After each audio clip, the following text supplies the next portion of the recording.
Syedaralun, baru-baru ini viral di media sosial. Aksi satu keluarga membongkar celengan uang logam dari dalam drum. Menabung memang merupakan hal yang penting dilakukan bagi setiap orang. Menabung juga bertujuan agar uang yang didapatkan tidak langsung dihabiskan begitu saja. Selain itu, uang yang ditabung juga bisa digunakan untuk keperluan mendadak atau bisa juga untuk masa depan. Menabung juga tidak harus dalam nominal yang besar. Seperti video yang diunggah di akun TikTok @kucingdalamkarung atau akrab disapa Aul yang tengah viral di TikTok belakangan ini. Dalam video berdurasi 57 detik itu, tampak uang recehan di sebuah drum besar. Bahkan, uang recehan itu memenuhi hampir bagian dalam drum. Tak hanya satu drum, melainkan keluarga ini membongkar celengan uang logam dari 3 drum berwarna biru. Ayahnya menabung secara konsisten selama 1,5 tahun. Karena cukup berat, harus beberapa orang dewasa yang mendorong dan membantu mengeluarkan uang-uang yang ada di dalam drum itu.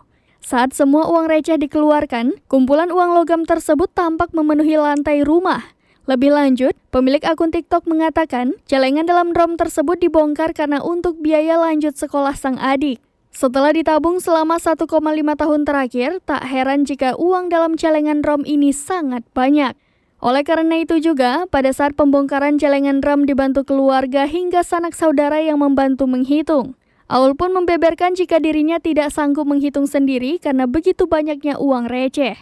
Namun, di akhir video sang pemilik akun yang diketahui bernama Aul itu belum mengungkap hasil uang logam yang dibongkarnya. Hingga kini Selasa 5 Oktober 2022, setelah 1 hari diunggah, video membongkar celengan dalam drum itu telah disaksikan lebih dari 25 juta kali tayangan.